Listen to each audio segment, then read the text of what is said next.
रूह उर्दू में आप सबका खैर मकदम है। आज मौजूए गुफ्तगू है नासिर काज़मी की शामिल निसाब दूसरी गज़ल। नासिर काज़मी कहते हैं, ए हम सुखन वफा का तकाज़ा है अब यही, मैं अपने हाथ काट लूँ तू अपने होंठ सी। शायर कहते हैं, मेरे दोस्त अब मोहब्बत का यही तकाज़ा बाकी रह गया है कि मेरे हाथ दिल की बात तहरीर ना करें और तू अपने होंठों को सी ले।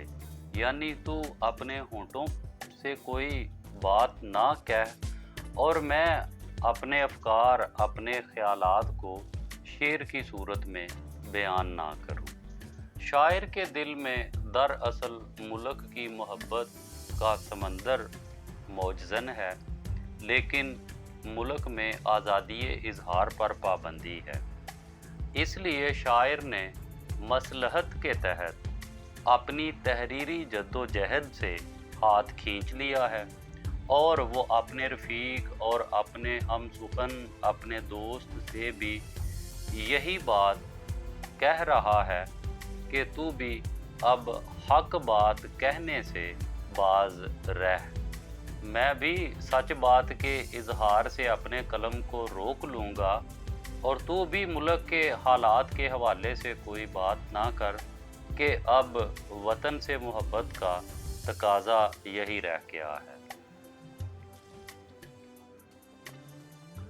नासिर कहते हैं कि आजकल हालात नासाजगार हैं, जबर का दौर है, बुनियादी हुकूक मुअत्तल हैं, सोच पर पहरे बैठा दिए गए हैं, तहरीर और तकरीर पर पाबंदी आयद कर दी गई है। इसलिए ए मेरे दोस्त, मैं अब यही बेहतर समझता हूँ कि मैं अपनी तहरीर में मुल्की हालात की अक्कासी ना करूँ और तू भी अपनी ज़बान से कुछ भी हालात का इजहार ना कर। ए दोस्त, इन हालात के पेश नज़र मैं तुम्हें यही मशवरा देता हूँ कि तुम अपने होंठों को सी लो। ये जबर का दौर है, यहाँ वक्त के हुक्मरान हमारी सच पर मबनी बातों को बर्दाश्त ना कर पाएंगे। दूसरे शेर में नासिर कहते हैं, किन बेदिलों में फेंक दिया हादसात ने, आँखों में जिनकी नूर ना बातों में ताजगी। शायर कहते हैं कि ज़माने ने मुझे किन बेहिस लोगों में ला फेंका है कि ये लोग ना तो दाना हैं और ना ही बीना, इनकी बातें भी ताजगी से महरूम हैं। ये लोग जहानत और फतानत से आरी लोग हैं, किसी के पास बसीरत नहीं और किसी के पास बसारत नहीं। नासिर काज़मी क़याम पाकिस्तान के वक्त आग और खून का दरिया अबूर करके पाकिस्तान आए तो उन्होंने देखा कि लोगों के रवैयों में बड़ी तब्दीली आ चुकी है। नासिर का वास्ता उन लोगों से पड़ा कि जो संग दिल, बेरहम और मुर्दा दिल थे। नासिर काज़मी ने महसूस किया कि वतन का ये टुकड़ा जिस मकसद के लिए हासिल किया गया था, ये लोग उस मकसद को बहुत जल्द भूल गए हैं। उस मकसद को इन्होंने पसे पुश्त डाल दिया है। हर तरफ नाइंसाफ़ी है, हकदार हक से महरूम है, गुर्बत दंदना रही है।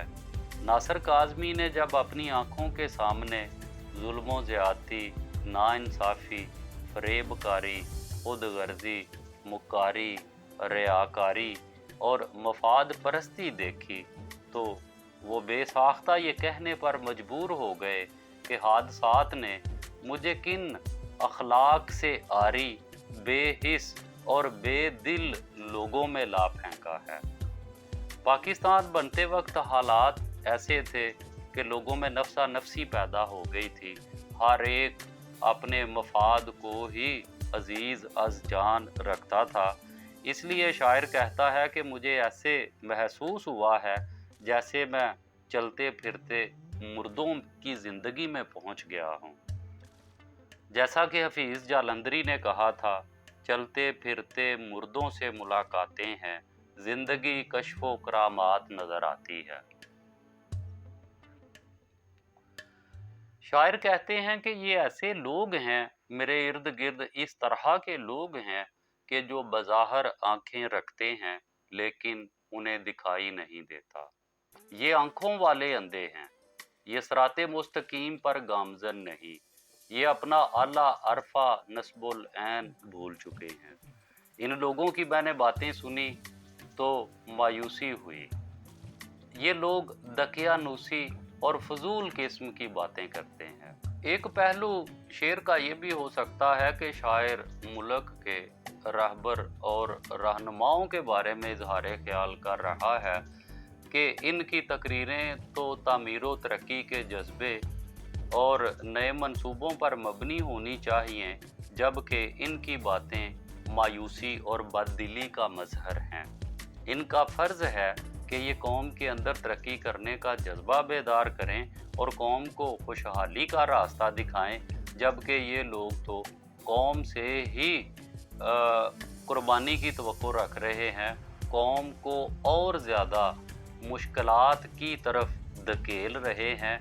ऐसे रहबर और रहनुमाओं से क्या तवक्को की जा सकती है? ये तो चलते फिरते मुर्दे महसूस होते हैं। नासिर काज़मी कहते हैं कि ये लोग मुफाद परस्त हैं, ये मालो ज़र की हवस में मुब्तला लोग हैं, इनके दिलों में किसी के लिए हमदर्दी का जज्बा नहीं पाया जाता, ये बेहिस लोग हैं। तीसरे शेर में नासिर कहते हैं, बोल ए मेरे दियार की सोई हुई ज़मीन, मैं जिनको ढूंढता हूँ कहाँ हैं वो आदमी। शायर कहते हैं कि या मेरे प्यारे वतन की सोई हुई ज़मीन, मुझे जिन लोगों की तलाश है वो कहाँ हैं। नासिर काज़मी क़याम पाकिस्तान के वक्त जिस तरह के हालात देखकर पाकिस्तान पहुँचे, उन हालात के असरात नासिर के जहन पर सारी ज़िंदगी रहे। 47 की तकसीम से पहले नासिर लाहौर में क़याम पजीर थे और लाहौर की गलियों और मोहल्लों में बड़े बड़े प्यारे और अच्छे अच्छे लोग आबाद थे, बाकिरदार लोग थे, हमदर्द थे और अहले दिल थे। लेकिन तकसीम 47 की ऐसी आग सुलगी कि एक वसी पैमाने पर हिजरत अमल में आई और हिजरत करने वाले बहुत से लोग इस आग में जुलस कर रह गए। वो इस दुनिया में ना रहे, ज़ेरे ज़मीन समा गए। उनमें बड़े आला, बाकिरदार, दयानतदार, बावफा और ख़ूबसूरत लोग थे, जिनकी शायर अब जुस्तजू करता है। शायर वतन अज़ीज़ की ख़ाबिदा ज़मीन से सवाल करते हुए कहता है कि अर्ज़े वतन, अहले दानश, अहले इल्म और अहले दर्द कहाँ उठ गए। वक्त की बेरहम आंधियों ने कैसे कैसे चाँद गुहना दिए, कैसे कैसे अच्छे लोगों से नगर खाली हो गया। जैसा कि नासिर काज़मी का अपना ही एक शेर है, उठ गए कैसे कैसे प्यारे लोग, हो गए कैसे कैसे घर खामोश। शायर कहता है कि हम सब ने मिलकर एक अलग खिताए ज़मीन का ख्वाब देखा था। हमने उसके हुसूल के लिए काविश की, जद्दोजहद की, हमने अलग वतन बना लिया। मकसद ये था कि यहाँ इस्लाम की हुक्मरानी होगी, इसे फलाही रियासत बनाया जाएगा। हमारी बदबख्ती कि हमने इस अलग वतन की खातिर जो कुर्बानियाँ दी उन्हें भुला दिया गया। मुल्क बनाने के बाद इसको संभालना चाहिए था। यके बाद दीगरे आने वाले हुक्मरानों ने इस मुल्क को मजबूत करने के बजाय अपने आप को मजबूत करना शुरू कर दिया। वो बलबला, वो जोश जिसके ज़रिए मुल्क हासिल किया गया था, वो सर्द पड़ गया। ऐसे ऐसे मंसूबे बनाए गए, ऐसी ऐसी पॉलिसियां वज़ा की गईं कि मुल्क कमज़ोर से कमज़ोर होता चला गया। अहले नज़र लोगों का कहत पड़ गया और अहले हवस मक्खियों की तरह भिनभिनाने लगे। नासिर काज़मी कहते हैं कि वो अच्छे लोग जिन्होंने मुल्क को संभालना था, जिन्होंने मुल्क की फलाह व बहबूद के लिए काम करना था, वो किधर चले गए। हम आप सब लोग तो इस ज़मीन का बोझ हैं। जिन लोगों ने ज़मीन का बोझ उठाना था, वो लोग किधर गए।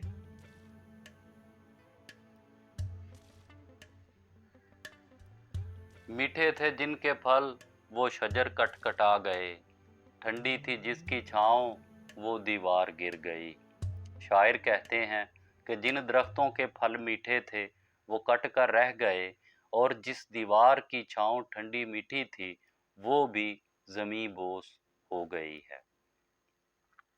नासिर काज़मी मुखलिस कायदीन को शजरे सायादार कहते हैं। वो कायदीन जो हमें आज़ाद वतन दिलाने में पेश पेश थे। तहरीक पाकिस्तान के कायदीन इतने मुखलिस, इतने हमदर्द और इतने खैर खा थे कि वो अपनी कौम के लिए बड़ी से बड़ी कुर्बानी देने के लिए तैयार रहते थे। वो लोग ऐसे अशजार की मानिंद थे जिनकी सिफात शीरी फलों जैसी थी। वो मीठे फलों जैसे औसाफ रखने वाली शख्सियत हमसे बिछड़ गई हैं। दरअसल शायर ने शजर और दीवार के अल्फाज इस्तारे के तौर पर इस्तेमाल किए हैं। इससे मुराद वो दोस्त अहबाब भी हैं जो शायर के लिए ज़िंदगी में सहारा थे, शायर का जज्बाती आसरा थे। और इससे मुराद यानी कि इन इस्तारों से मुराद कौम और मिल्लत के रहबर और रहनुमा लोग भी हैं। कायदे आज़म की शख्सियत मुसलमानों के लिए एक शजरे सायादार साबित हुई। ये कायदे आज़म की शख्सियत का करिश्मा था कि कायदे आज़म ने कांग्रेसी लीडरों का मुकाबला भी किया और एक बिखरी हुई कौम को एक प्लेटफार्म भी मुहैया किया और अंग्रेज़ की शातराना चालों का भी सामना किया। तहरीक पाकिस्तान के वो लोग जिन्होंने कायदे आज़म के शाना बशाना काम किया, वो लोग अखलाक और अखलास का पैकर थे, मुसलमानों के सच्चे हमदर्द और खैर खा थे। नासिर काज़मी ऐसे ही लोगों का तज़किरा कर रहे हैं जो हमारे लिए, कौम के लिए शजरे सायादार थे और जिनकी शख्सियत का फल बहुत मीठा था। वो मुखलिस और सच्चे खैर खा लोग इस दुनिया से रुखसत हो गए जिनकी हैसियत एक ऐसी दीवार की मानिंद थी कि जिसकी छाँव चिलचिलाती धूप में बहुत ठंडी थी। वो ठंडी छाँव वाली दीवार भी गिर गई। ये ठंडी छाँव वाली दीवार गालिबन मशरकी पाकिस्तान की सूरत में मौजूद थी और मशरकी पाकिस्तान के असरात भी, सानहा मशरकी पाकिस्तान के असरात भी नासिर के कलाम में नुमायाँ नज़र आते हैं। तो शायर इस्तारे के तौर पे इससे मशरकी पाकिस्तान भी मुराद लेता है कि जो दुश्मनों की साजिशों और अपनों की खुद गर्जी से ज़मीन बोस हो गई। आज हम उसकी ठंडी छाँव से महरूम हैं और हमें सूरज की तेज़ धूप का सामना है। शायर जिन सायादार अशजार का मातम कर रहा है, इससे मुराद उसके वालिदैन, अजीज़ो अकारब, बहन भाई और दोस्त अहबाब भी हो सकते हैं कि ज़माने की गर्दिश की वजह से जो लोग बिछड़ गए, वो लोग कि जो शायर के लिए चिलचिलाती धूप में एक शजरे सायादार थे, जिनकी हैसियत एक छाँव वाली दीवार की तरह थी, वो जज्बाती सहारे और आसरे अब शायर को मैसर नहीं, शायर उनको याद कर रहा है। 5वें शेर में नासिर कहते हैं, बाजार बंद, रास्ते सुनसान, बेचराग, वो रात है कि घर से निकलता नहीं कोई। सुनसान बमानी उजाड़, वीरान, बेचराग के मानी है तारीख। शायर कहते हैं कि शहर के तमाम बाजार बंद हो चुके हैं, रास्ते वीरान और तारीक हैं, हर तरफ रात का अंधेरा छा चुका है। तारीकी इस कदर है कि कोई भी अपने घर से बाहर नहीं निकल सकता। नासिर काज़मी ने इस शेर में सियासी हवाले से उस दौर की अक्कासी की है कि जब सोच पर पहरे थे, तहरीरो तकरीर की आज़ादी मफकूद थी और एक तरह से वक्त के हुक्मरानों ने अवाम को जबर की हालत में मुब्तला कर रखा था। जिस तरह मार्शल लॉ के ज़माने में होता है कि कोई घर से बाहर नहीं निकल सकता, रास्ते गलियां बाज़ार बंद हो जाते हैं और दिन के वक्त भी तारीकी का एहसास होता है। या असरे हाज़र को देखा जाए तो आजकल कत्लो गारत, दहशत गर्दी और डाकाजनी भी अरूज पर है। हर तरफ नाके भी लगे हुए हैं और डाकों की भी कसरत है। बाज़ारों में चहल पहल और रौनक नज़र नहीं आती। अमनो अमान का ज़माना हो तो बाज़ार खुले होते हैं। ख़रीदारों की आमदो रफ्त बाज़ार की रौनकों में इजाफ़ा करती है। तो शायर के मुताबिक अब इस शहर पर किसी जंगल का गुमान होता है। रास्ते वीरानी की दास्तान सुनाते दिखाई देते हैं। अब सरे शाम लोग अपने अपने घरों में दुबक जाते हैं। सड़कें अपनी तन्हाई और उदासी का नोहा पड़ती नज़र आती हैं और यूं एहसास होता है कि जैसे तारीकी इस शहर पर गालिब आ चुकी है।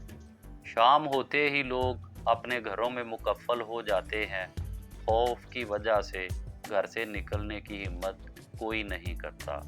जो शहर रोशनियों का शहर कहलाता था, वहाँ इंसानी खून पानी से भी अर्ज़ां दिखाई देता है और खौफ का ये आलम है कि लोग आज़ादी से अपने ही शहर में घूम फिर नहीं सकते। सियासी हवाले से देखा जाए तो शेर मार्शल लॉ की अक्कासी करता है कि जब अफकार पर, गुफ्तार पर और तहरीरो तकरीर पर पाबंदी होती है और अदीब लोग जो हैं उनको ऐसी सूरत हाल का ज़्यादा सामना करना पड़ता है कि उन पर पाबंदी आयद हो जाती है कि वो मुल्की हालात पर कुछ भी नहीं कह सकते।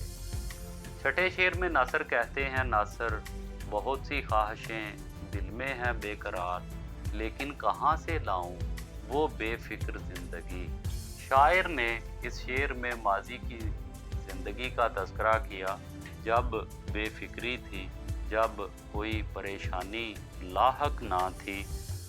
शबो रोज़ ऐशो निशात में गुज़रते थे, ज़िंदगी में अफसोस, तासुफ, दुख, गम नाम की कोई शय ना थी। नासिर अपने आप से मुखातब होकर कहते हैं कि ए नासिर, मेरे दिल में बहुत सी ख्वाहिशें ऐसी हैं जो अपनी तकमील के लिए बेताब हैं, लेकिन मैं अपनी बेफिक्री का ज़माना वापस कैसे लाऊं। मक्ता के शेर में नासिर अपने आप से मुखातब हैं और कहते हैं कि मेरे दिल में अब भी ख्वाहिशों का हुजूम है। जिस तरह अहद शबाब में ये दिल उमंगों और आरजुओं का एक जहान आबाद किए रखता था, उसी तरह दिल में अब भी उमंगों और आरजुओं का एक जहान आबाद है। ये ख्वाहिशात कतार अंदर कतार अपनी तकमील के लिए खड़ी हैं, लेकिन अफसोस है कि मैं अपनी उस उम्र रफ्ता को आवाज़ देकर कैसे बुलाऊं जो नदी के पानी की तरह गुज़र चुकी है। यानी आलमे शबाब को मैं किस तरह बुलाऊं। ख्वाहिशें और उमंगें जो आलमे शबाब में अपने उरूज पर थीं, तो उस दौर में तो उन ख्वाहिशात की तकमील को मैं मुमकिन बना लिया करता था, लेकिन अब गर्दिशे दौरां के नतीजे में ये बात मेरे लिए मुश्किल है, ये अम्र मेरे लिए महाल है कि मैं अपनी ख्वाहिशात की तकमील करूं। ज़िंदगी की तलखियों और कड़वाहटों का जायका आलम शबाब में मालूम नहीं होता। आलम शबाब में हम ज़िंदगी के हुस्न से लुत्फ़अंदोज़ होते थे। ज़िंदगी का मकसद हमारे नज़दीक इश्क व मोहब्बत था और महबूब के तसव्वुर से हमें ज़िंदगी का चेहरा नहायत खूबसूरत दिखाई देता था। महबूब के तसव्वुर से हमारे ख़यालात में रानाई मौजूद थी, लेकिन अब गर्दिशे दौरां के नतीजे में वो इश्क व मोहब्बत के किस्से माजी की दास्तान बन गए। ना महबूब ही राह ज़िंदगी में हमारा हम सफ़र बना और ना ही राह मोहब्बत में कामयाबी हासिल हुई। अब सिर्फ उस वक्त की एक याद बाकी रह गई है। अब भी इस दिल में इश्क व मोहब्बत के हवाले से बहुत सी ख्वाहिशात हैं। ये दिल अब भी मजाजी महबूब की जुस्तजू करता है, लेकिन वो बेफिक्र ज़िंदगी मैं कहाँ से लेके आऊँ। जैसा